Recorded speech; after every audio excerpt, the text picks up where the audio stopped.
It's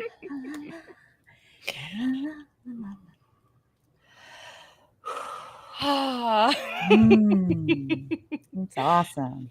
Welcome back, my friends, to another episode of Breaking the Barriers. In fact, our last episode of this particular season, we are diving into the shadow light dance, which is literally my bread and butter. And I've been having so many juicy conversations about it lately that I just can't wait to dive in here. So we are just, I know, so happy to have taken this journey this season and to have shared and talked about the things that we've had the opportunity to talk about. And I've heard from some of our listeners how impactful various episodes have been and what they've been thinking about thanks to the words that we've shared. So it's an honor to do that. And I'm glad that we get to share this in the world. So for our final time this season, if you would be so kind as to introduce yourself, Red. Thank you. My name is Red Moon-Eagle. I'm a psychic catalyst, a teacher, and a healer. And I feel very blessed that we've been able to do this, Safriana. I, too, am very excited about the Shadow Light journey. It, too, seems to be also somewhat my bread and butter. I return there all the time.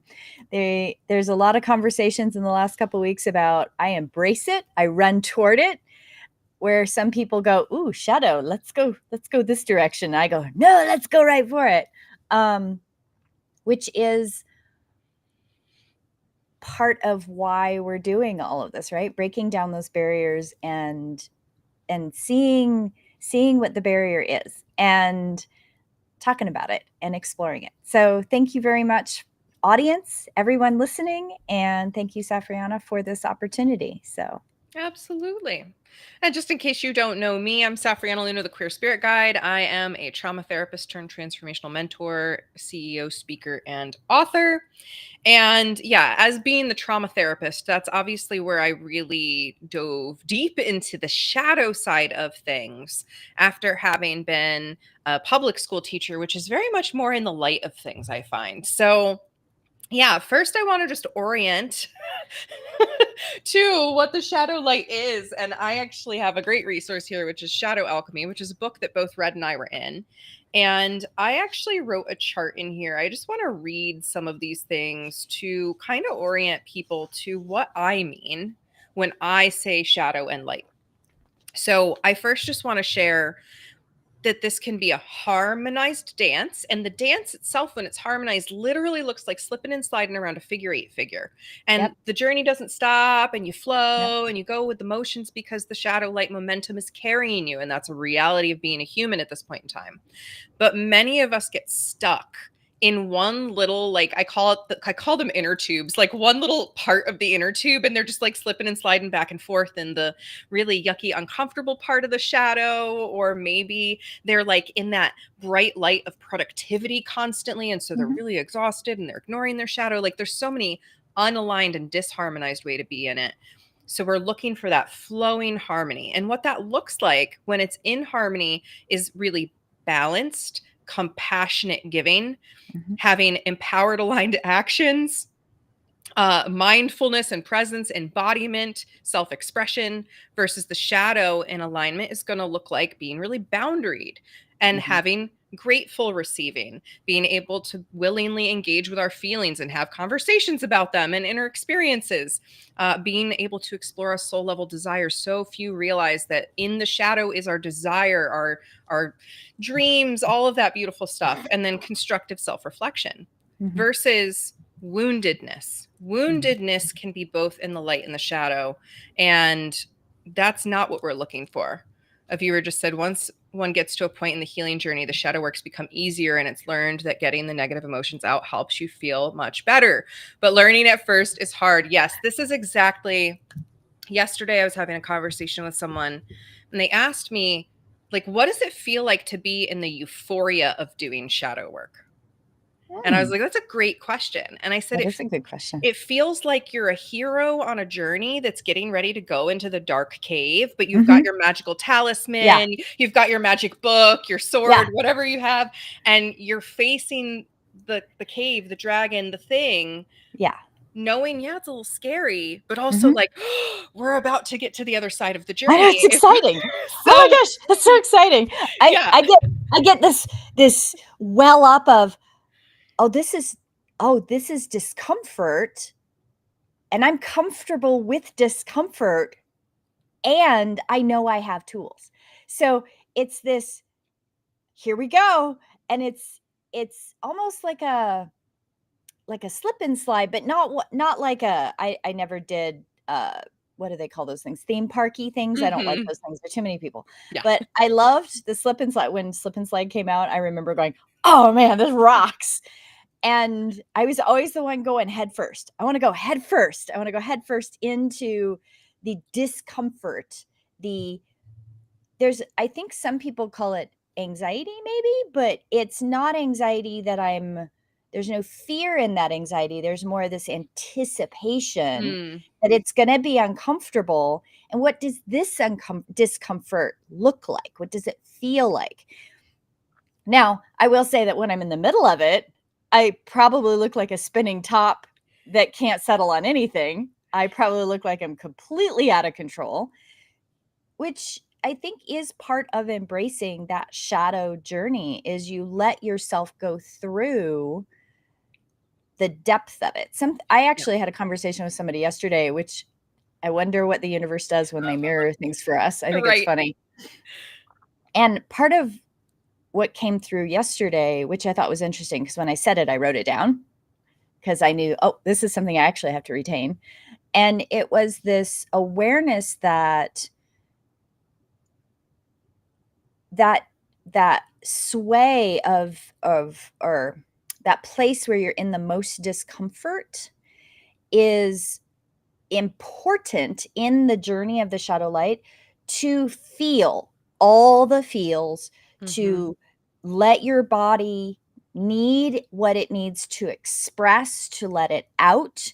Because when you don't, you do get stuck in that tube where you're just sliding back and forth. You're It's the trying to, same thing over and over and over and over yeah, and you over just and over and repeat over. it over and over and over and over again. And if you don't let it out, like really let it out. And I say that from a bio number 3, where I watch a lot of threes around me that haven't learned to let that out.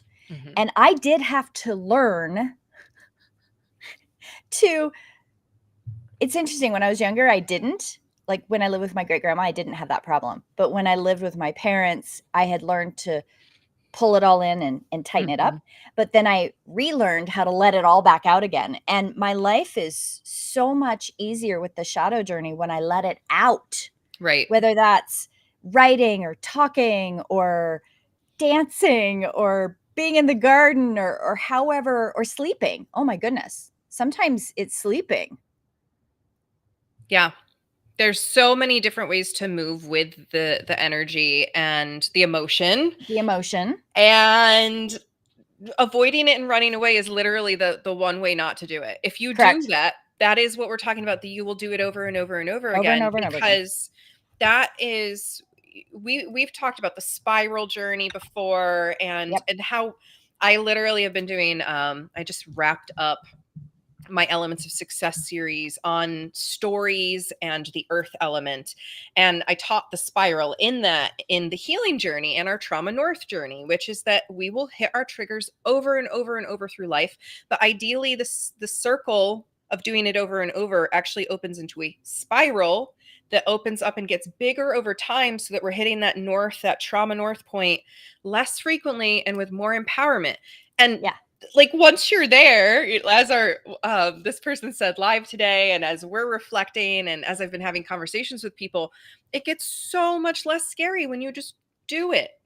Yeah. Because then you see, like, oh, I was really afraid I was going to confront this truly awful thing in here, but it's already there. You've already like looked Yeah. at it before. There's nothing new in there. No. It's just leaning in and Yep. doing something with it.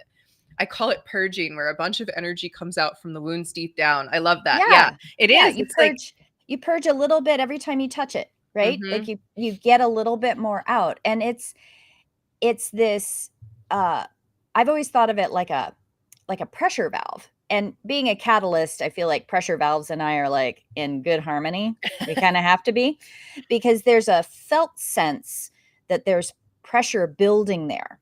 mhm, And as a catalyst, psychic catalyst, I'll feel that there's pressure in someone else in their body, but I don't know what it is. I'm not an empath, so I don't always know like is it emotional? Is it physical? Like, what is it? I rely on their guides to tell me. So I ask questions a lot of times going, what are you feeling? What's happening? What's going on with this? Trying to figure out like where that pressure valve is, because wherever that pressure valve is building, that's where they're in that tube where they need to be able to move through it. And they really are either holding back, or they're avoiding, or walking away, or I'm going to introduce a phrase we've used here before, that toxic positivity. I'm just going to be positive about everything.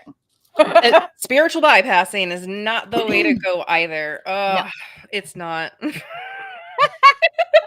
know. I could sit It's on that bad. topic for a long time. The bypassing that we do, Yep. it's all to avoid discomfort. Mhm. And yet literally discomfort is Yes. part of being in a human reality in a meat suit, because Yep. we bump our bodies into things, or we eat a food that makes our tummy hurt, or we get stressed and our tummy hurts, or our hair falls. Like, we are very delicately balanced creatures. Oh, yeah. And that comes out in the shadow light journey. And the more that we avoid the discomfort and we try to ignore it, the more it builds up Ye inside of us. That pressure valve, you said, it might physically build up inside of us in yes. chronic illness. It might build up mentally to the point where we're depressed and anxious all the time, or Yep. we feel like we have to reject everybody. Mhm. So we have to, I like the pressure valve image. I also used to use like a trap door where there was like Oh, water under the yeah. trap door, and Oh, yeah.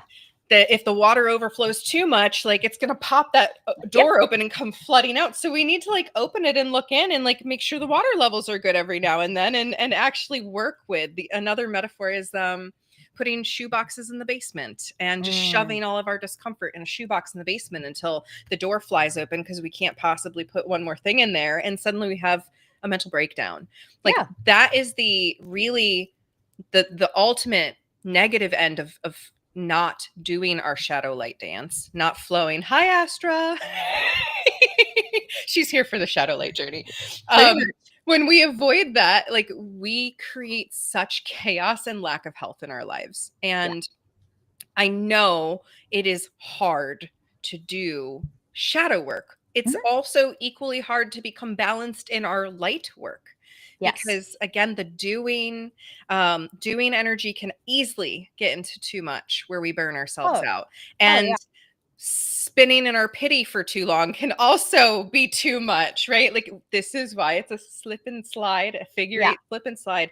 And I had a conversation with one of my guides recently, and they were like, all right, Safriana, you have figured out the shadow light journey. You've got the dance down. Now accept it, because that's the next step. We Mhm. can get really good at navigating. Okay, all right, we're in the light at 8 a.m. on a Monday morning, and by noon, we're in the shadow. Oh, it's 4 o'clock. We're back in the light again. Like, Yep. we can get used to the ups and downs. Yeah. Then it's accepting that that's part of life. Yeah.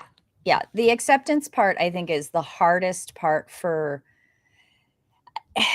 because I think you're probably one of the few people I've worked with over the years, Safriana, that you get that it is ongoing. It's Mhm. not No one and I done. right, it's not one and done, and I've struggled expressing this to people. I feel like I say it, but then It doesn't I must land.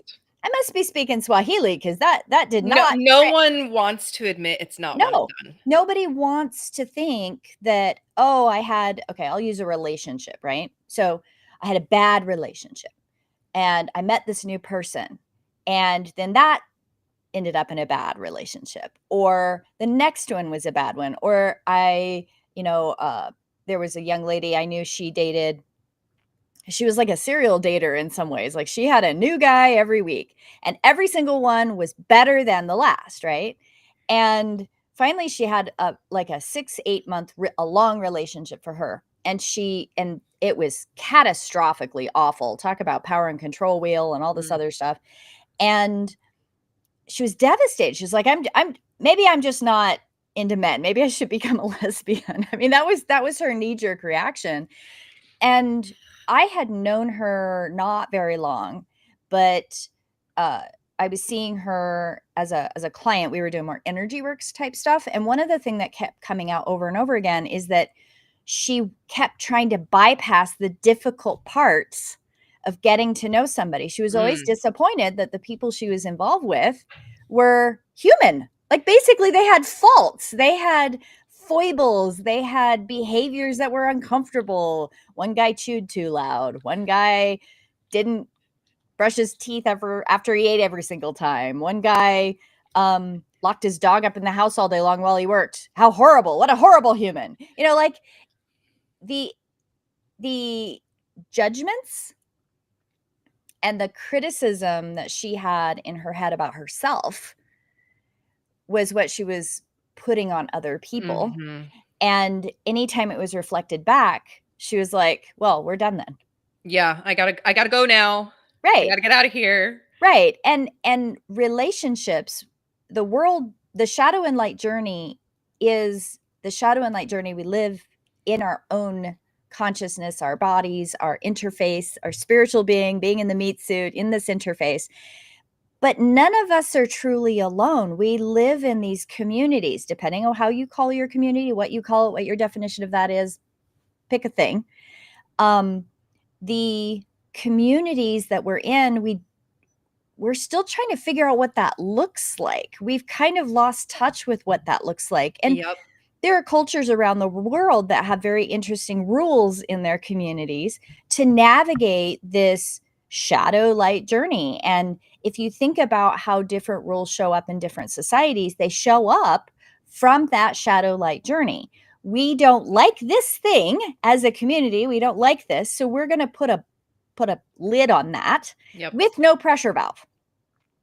So when it blows up, it's catastrophic and somebody is outed, somebody dies, somebody is ostracized, shunned, pick a thing, right? Right. We're uncomfortable. We don't know what to do with it. We don't put a pressure valve on it. We put a lid on it. And when that trap door blows open, there's catastrophic outcomes. I'm just thinking, so I'm starting to ferment things at home. I'm starting to Mm-hmm. preserve things kind of the old school way, right?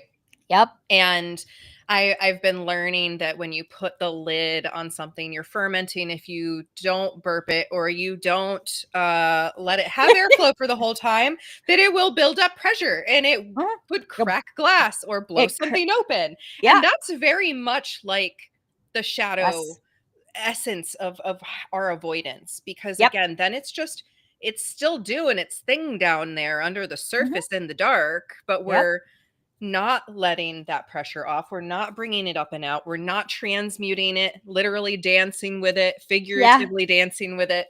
And then eventually it is going to blow. And that's the Right. thing that I just wish people were willing to accept Mm-hmm. that, again, not one and done. There is no such thing as never getting triggered again. There's no such Right. thing as never getting uncomfortable again. Right. There's no such thing as literally being like safe and secure and Mm-hmm. 100% okay for the rest of your Yep. life. Like that's just Nope. not how It's not being real. a human works. So Yeah. you signed up to be here. This is a part of the journey. Yep. And so many of us like cut ourselves off at the knees Mm-hmm. by not being willing to engage with both sides. Right. And again, there can be this really negative engagement with the light. So I just want to read this piece. So the unaligned light can actually look like what we think is shadow. Yep. So overdoing, over Yep. functioning, intellectualizing our feelings, Mm-hmm. demanding others be a part of our vision for how to be and do because we need to Right. be right, being Correct. performative, Yep. over identifying with our roles, Right. spiritual bypassing, Yeah. and hero complexes and martyrdom. Right. That's what the unaligned light looks like. That Mm-hmm. sure looks a lot like what we would call the shadow. Yet Yep. the aligned shadow again is that boundaries and construction and Mm-hmm. willingness and exploration and desire. And so to be able to reclaim this is huge. If we Mm-hmm. can't reclaim that flow, Yep. we're literally cutting ourselves off at the knees. We are eliminating the possibility of growth because Yes. we're going to stay stuck in that little loop over and over and over. You know, there's a thing that we autistic people do, or we learn to do sometimes, which is we say the thing. We say the thing that we know needs to be said because it just needs to be said. And it Mhm. may be socially inappropriate. It might be uh what makes everybody in the room uncomfortable. And I think there's a value in that valve that we have as autistic people that I don't know how to navigate it in a correct way, because I don't think there really is a correct way. But those of us that have struggled with this, um, I don't know. I've been accused of a lot of different ways of the way it's been described, but there's this need sometimes to point out that there's a trip hazard in the room. Like I can see it. Mhm. Oh, I'm as a noticing, noticer, I definitely feel you. right? People are walking around it, but nobody's saying anything. And I find that I've been the person frequently saying the thing, and it is usually some kind of shadow, and it may not be one person's shadow, it may be several people's shadow, it might be a agreed upon shadow that nobody wants to look at, which has me baffled. I'm like, I don't understand. It's clearly getting in the way of everybody. Right. And this is where I go back to, we all have these amazing gifts. Now, autism is a neurological, physiological thing, but it has definitely affected how my gifts come out, right? Sure. So I notice, and then my autism goes, oh, you have to say the thing. And where someone else may notice, but they're not going to say it because there's something in the way, or they're aware of, oh, all these other things that maybe an autistic person wouldn't be aware of. Like I clearly am not aware of many things. You and I've talked about that. Like I miss stuff all the time. And I'm not ashamed of it though, right? Like I know that I'm missing stuff, but I also know that when that pressure builds up in me, that every people are tripping over the thing, they're running into the thing face first and then standing there wondering why they have a bloody nose. Like there it's happening around me all the time. I'm going to say the thing. Mhm. And that thing is usually that piece that's missing for people to be able to fully flow within that light shadow It's journey. like a thorn stuck in the side of the hose. Yeah, and it's just leaking. It's leaking out, and all the goodness is leaking out. And there's something about when people think, oh, I of course have a like a vision in my head. There is this person that I met a long time ago. They're a very well-known psychic, and I had an interaction with them, and I was just so eager. I was like, I'm new in town and I just want to meet everybody, and I want to share clients. I want to be able to like communicate across the aisle, I guess, like Right. let's network, let's do these things. And this person listened to me for a few minutes, and of course, I probably come across as like I'm 12 years old and I'm excited about a new cookie because that's how I am about things. And this person goes, well, you do know that it's unethical to put a shingle out if you don't know what you're doing. And I went, okay, I mean, I agree, but what are we talking about? Right? Like, and there was a whole discussion that then I walked away from that going, wow, that felt really icky. What was that? And I realized that it was that person's shadow, that Mhm. person's fear, that person's seeing their own something that I was reflecting to them, right? And it was a it spun me for a while, right? Like I was in this, I want community and I want people to be with, and I'm always seeking community. It's an undercurrent, you know me. It's all I ever talk about is community, community, community. And there was this deep sadness that I went into, and that was my journey. That was my journey of like, oh, I got that rejection of community, that rejection of connection.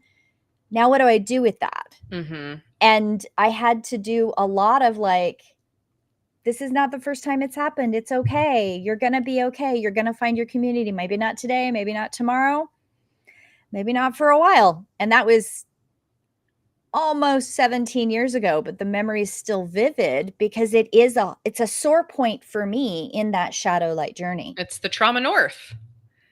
It And is. for the record, we all have multiple trauma norths. Yeah, We can't get always. away with just one, No, but no, no.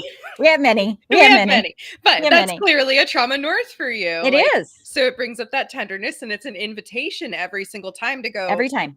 where am I in the journey now? Where have I come from? What have I learned?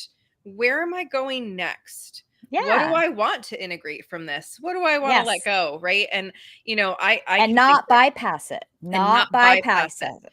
Oh, Not I'm better than that person is. Look at me. I'm this. Oh, I've seen it go sideways with people, but it's that, oh, look at how good I am, and that person just isn't, all that stuff. And I'm like, oh no, humble pie. Me eat lots of humble pie. What could I have done differently? What could I have said differently? How could I have been less triggery?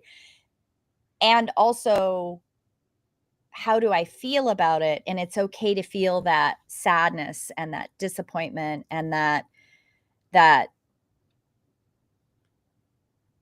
feeling of longing, I think is the word I'm looking for, mm, that longing for that community, because mhm. that's what I thought I was doing. Yeah. This is, I'm just recalling some other conversations I've had recently about this journey, and a conversation that came up was the theme of self-awareness. Mhm. And I loved this conversation because it highlighted for me that many people perceive that they are very self-aware because they are very self-aware of what is happening inside themselves. They're Right. very aware that they're triggered, they're very aware that they're feeling shame, fear, disappointment, anger, whatever. And so they'll feel this sense of like, wow, I'm really aware of my shadows. Good job, me.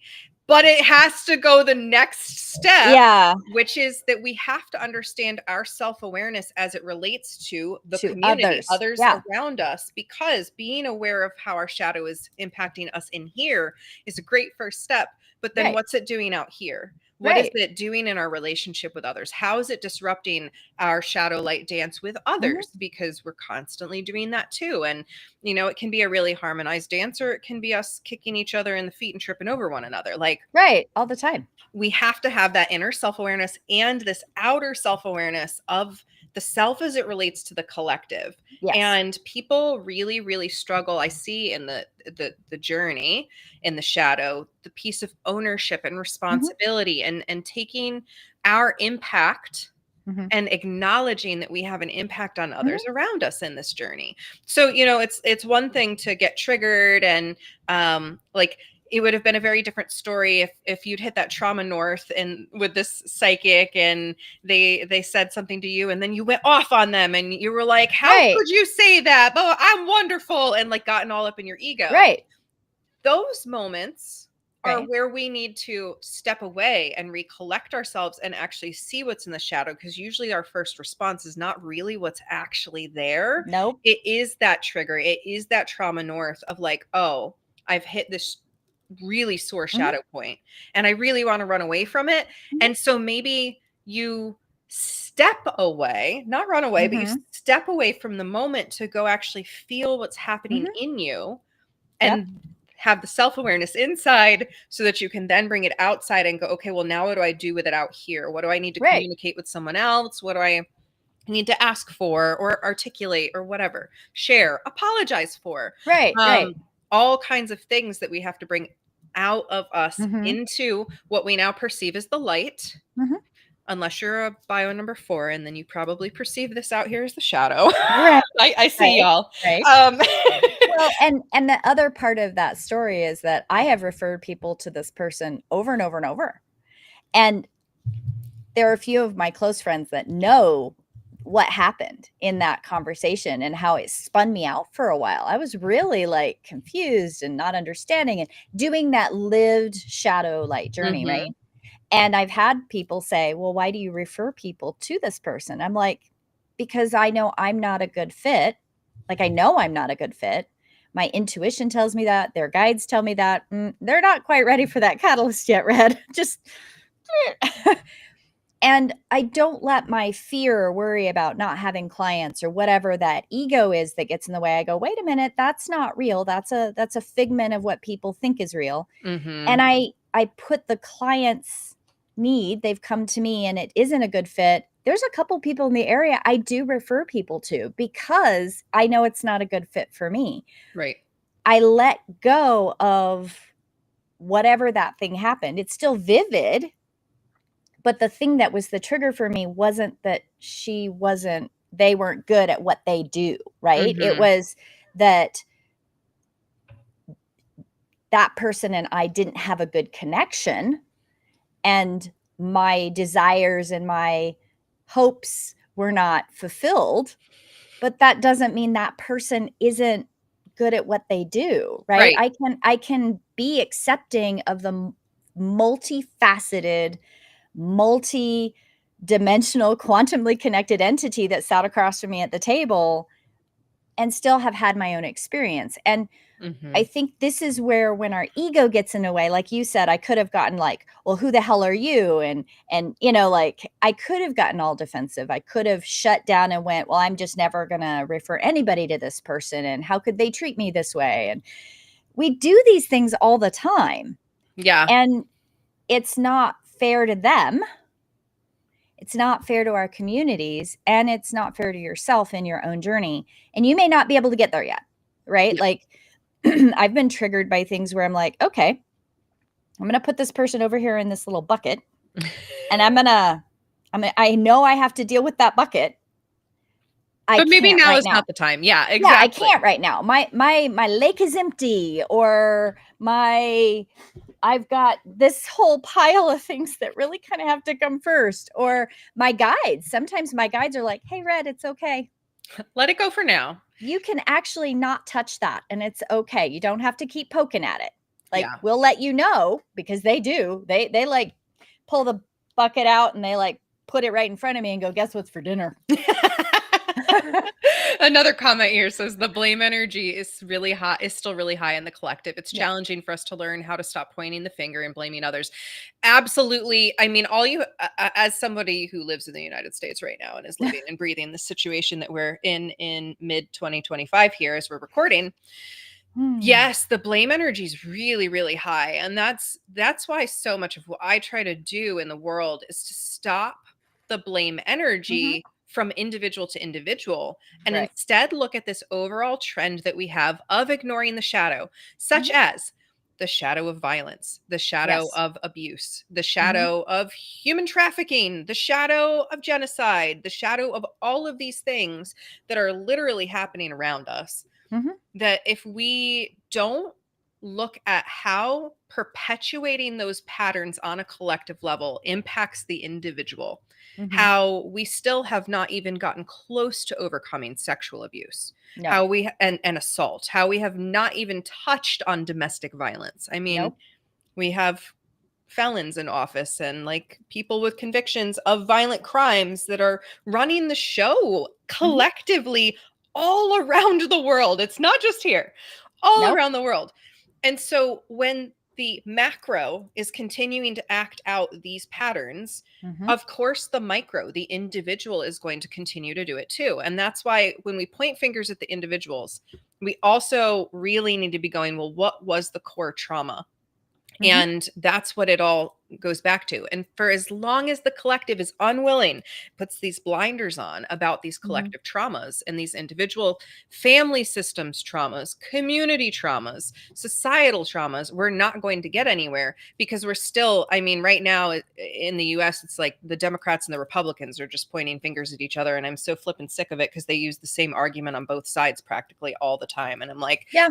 you're just dehumanizing each other over and over and over and over instead of Mhm. going, well, what is the trauma here? The trauma is ultimately that we are so disconnected from ourselves. We're Yep. so disconnected from each other because we've learned to cut ourselves off the knees and pretend that that whole shadow half doesn't exist. And we need Mhm. to be in the light, and we need to Mhm. be in constant productive summer, and we need to Yep. be doing all the time, and we need to be making money for the shareholders. Like that's the story that's been ingrained. So of Right. course, we're all running around hurting each other Mhm. when that's still the pervasive collective myth that Mhm. everybody believes is truth, is gospel. Mhm. So the blame energy doesn't get us anywhere. And that's where I'm Nope. also like that self-awareness piece is great if you're really actually then bringing the self-awareness out, Yes. because a lot of times we again will think we're self-aware, but we're really finger pointing when we come outside. Yes. So it's like, I feel all these bad feelings and I'm so aware of it. And now I'm going to come out here and point a finger at this other person who's making me feel this way. Right. So how do we soften around that and accept that, this is stemming from trauma, but we have to end the trauma. We have to educate about the trauma. We have to talk about the trauma in order to stop perpetuating it. Yes. And there's many years ago, I was learning about World War II in history class in high school. And my dad's a history buff. And I remember coming home making a statement. And he says, that's an interesting statement. Have you thought of? And I use a lot of the techniques my dad taught me, which is when you make a blanket statement or there's these judgmenty things that we all do. We all do them. None of us are exempt from it. He would ask the question, well, have you thought of, or have you considered this? Or that's interesting. Can you tell me more? Or where I'm interested as to what you're feeling and how you got there. And World War II was a very interesting research project for me at the time because I was interested in philosophy at the time. I've read Nietzsche, I've read Kant, I've read Schrodner, I can never say his name right. Go, Gotti, go. Isn't it like Gerda or something? It's Gerda, like, it's Gerda, something Gerda. There we go. does Right, not look like it's spelled at all. right. And I had been reading I've read a lot of philosophy and, Plato and all the things. And one of the things that I was fascinated by was the philosophy of what people, I'm going to use the C word, communism, right? Where did the philosophy of communism and socialism come from? And then the outcomes of World War II and where our United States country, where it went to, and where we swung as a society, where we swung from the manifest destiny colonialism philosophy into the post-World War, protect us against the communists. We put God in our anthem. We put God on our money. We all of a sudden, religiosity is ingrained somewhere in here that it was not. Like for the faults of the people who created our country, and there are many, right? Because we are all human. We all have shadows. We all have behaviors that are good and behaviors that are not so good. And one of those things that I was fascinated by was that our, quote unquote, the people who founded the United States, they deliberately understood how toxic religiosity is in government. And how we got to where we are today from post-World War I and post-World War II. And I've known since I was in high school that trauma had something to do with it. I mean, there were some awful, awful things we did to each other. Human beings have done bad things to each other our entire history. Yeah, pretty much always. Got it. I got that. But the reason we call it World War I and World War II, there is a reason. It is this extremely large, catastrophic atrocities in our manner of how we have hurt each other. And that wounding has never been dealt with. And you look at what came out of in the United States, the 60s, the pushback against the Vietnam War and the race wars in the United States. Those are those people that recognize that trauma has to be dealt with and the healing has to be done, saying, stop killing each other, stop war, stop this, stop this, stop this. And we listened, sorta, maybe, like, yeah. right? There was a little bit of hearing and a little bit of listening, but there have been things that have changed, right? We've changed things, but we have not healed as a whole. We have not taken what things we have learned and as a whole, as a culture, embraced the learning of that, right? I'm going to school to get my master's for social work. You're a licensed clinical counselor. Both of us have gone into education. I taught high risk youth for 17 years. That was like my thing. I only made it through middle school 7 years. Well, I don't Teaching think middle I school could. was hard. I don't think I could have managed a full year. I did a little bit of middle school, and that's hard. I'm gonna give you all the kudos you deserve on that one. Um, so when you teach, I think there's something that in the shadow light journey as a collective, when you teach, you are right. There's something about there's a little bit of toxic positivity in the education system. Mhm. And I railed against that. I used diversified learning styles because I was like, no, some of this shit's hard, right? And you're you're forced to be real with kids who have high risk kids who've been through a lot of trauma. You're forced Yep. as a teacher to be real. That's probably one of the reasons I loved it so much. Like the fake stuff doesn't last very long with those kids. They're like, you're an idiot, Yeah, so human. get rid of this fluffy stuff. Right. And the culture in our consciousness, our bigger culture, we are still seeing the effects of World War I and World War II in the rehashing and the that true north as a culture, as a world culture. There is rehashing of that trauma over and over and over again. Over and And over. I have wondered, theoretically, it's just a passing thought occasionally, that the dark time that we're in, this turning, this thing that I know has been coming my whole life, and the work that those of us that are doing this heavy, like the pressure to get it out, Mhm. our podcast being one of those things, is this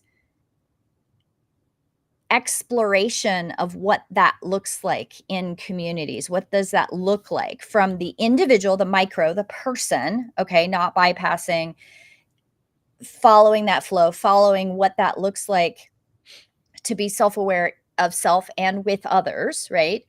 How does that trickle out in a bigger picture? I don't have answers to these questions. These are just notices of patterns that I recognize from being a history buff, and the noticing of where philosophy came to and how that manifested in that communism, socialism, Marxism, pick a thing, like that came from Mhm. somewhere. That came from noticing things and noticing, and yet forcing an outcome rather than, you can't force toxic positivity. It doesn't work. Eventually, it's a rubber band that snaps back and breaks your nose. Like it just does. Yeah. And these larger philosophies that have done that, that's exactly what happened. You ended up with this huge blow up as a world of people. Yeah. I want to come to the comments really quick. I love that we sometimes get someone here live when we're recording Yes. and they make comments and it's great. I love it. So there's a saying, one can only meet you to the extent that they have met themselves. AK, if they Hmm. haven't learned how to forgive their own mistake, they can't forgive yours. I found that this phrase helps others understand and have a bit more sympathy and compassion for others who are clearly struggling. Yeah, I love that Yeah. because it's so true. I've been talking with people about projection a lot lately Hmm. and how, like, if we really have a belief that we're holding in ourselves, we'll project that belief out on Yeah. everybody else. And that's really, really, really hard. And I love the distinction of belief versus knowing, because it Yeah. is, when we know something, like, it's inherent, it's integrated, it's deep. When we believe something, there's a chance it's not true. So if we Right. have a negative belief, we might want to question that and get Right. curious about it. And then this other comment, when we worship the leaders, we will limit ourselves even more to the fear based tricks. The rulers Ah. needed to be the people we didn't worship, but some still do. And, I thought it was interesting you brought up World War II, because I'm not a history buff. I am the exact opposite of you. I'm not a history fan. I like some really ancient world history, but Earth Hmm. history just is not my thing. Just not Right. interested in Earth. Sorry. Uh, But as a middle school teacher, one of the things I taught was the Holocaust, and we did Holocaust literature. We did the Yep. Diary of Anne Frank, and we Yep. did all kinds of things. And so we were confronting the shadow of mankind in Mhm. very like in your face ways.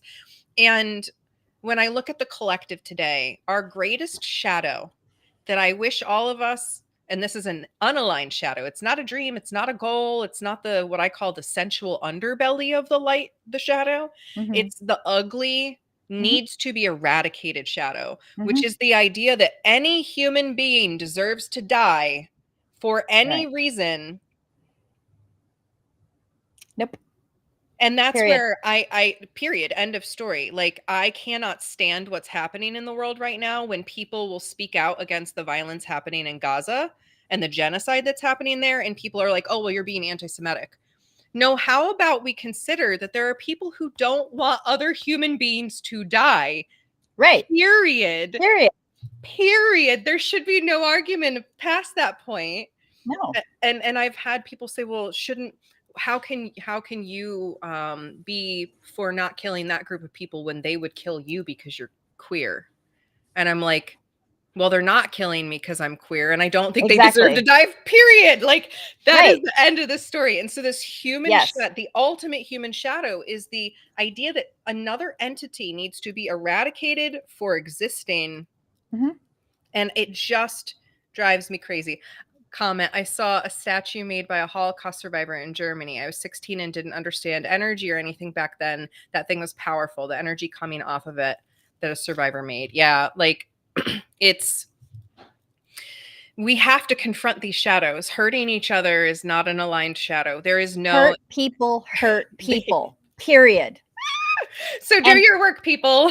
do your work, people. And I, as soon as this stuff broke out with Israel and Gaza, my first thought, and it is still as fresh as the first moment I heard it, it is, oh, the grief and sadness of that entire country feeling justified to create a situation where they have hurt for so long and have not dealt with their hurt that they're now hurting an entire other people. Hmm. It is literally the acting out of the bully that was abused at home has Yep. gone to school and picked on their classmate. This is we are watching it. We are watching it at a macro level. And I'm not anti anyone. Right. I am against people hurting other people and justifying it. Well, I'm hurt, so you need to be hurt. Yes. Yeah. And that's, the other half of this comment that just came through was it was a powerful art piece to energetically inform people that and it was like surviving what he did. That's why, Mm, I don't believe in trauma dumping. I don't believe, mm-mm. because that's another ugly shadow that we need to confront, is like just coming at people with our stuff. Or Sometimes we need trauma bonding. trauma Trauma bond. bonding. Sometimes Yeah. part of the shadow journey is calling out the Yeah. hurt or calling out the Mhm, impact or pointing something out, mhm. and that can be an important part. But like dumping our shit on someone, not okay. Right. However, creating art, transmuting things to share with others who want to see or Yes. hear or learn or read or whatever, Yes. that is a way that we can be really empowered to work through the shadow stuff. Mhm, And we have creators that survive atrocities and go on to share about it. mhm. And that's part of the work that I do in the world, is sharing the atrocities through my writing and talking about the atrocities through my speaking. Like, if more and more of us can create based on the shadow, alchemize it into something Yes. that comes out into the light Transmute. and can be looked Alchemy. at, Yes. that's Shadow the way through. alchemy. Hello. Yes, shadow It alchemy, but it's a choice. This is the thing, guys, that the alchemy of that creation, that artistic expression, that sculpture, that poetry, that writing, that whatever it is that you're transmuting, that gives the other person a choice, an option to engage or not.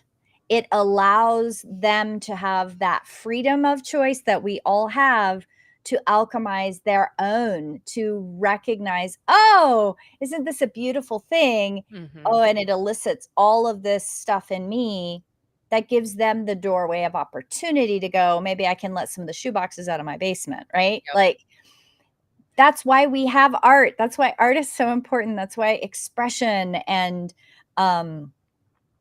stand-up comedy and movies and sculpture and Oh all my the gosh. artistic things that we have in the world, because we are, as human beings in this meat suit experience, no matter who we are, if we've never had a bad thing happen, we Right. all have a shadow light journey. We do. There's No no one is avoiding it. exempt. There is no one exempt for this. I've not met a meat. So there's few truths in the world I like to tell people, few of them, but the few that I know are truths with a capital T that never change. You're a spiritual entity, quantumly connected, multidimensional, and you're living in a meat suit. Haven't met anybody yet who's not living in a meat suit. Moving on from there. We've all had trauma. We've all had trauma. It doesn't matter. There's no quantifier of how big the trauma is or how little the trauma is. It just is trauma. And we all have a shadow light journey. Yep. And we are not meant to do this alone. We are Yep. supposed to do this with each other. And the fifth one that I talk about all the time, because we do not know how to do this, we are all figuring it out. I'm not an expert. You're not an expert. We're still figuring it out, and we make mistakes. Mm-hmm. And I'm going to be the first one standing out on the street going, I fucked it up. I don't know how to fix it, Yeah. but I Yeah. fucked it up. That's the ownership piece of the shadow light dance is huge, because the second you choose to take ownership for your journey, not Yep. anybody else's journey, but No, your journey, your journey.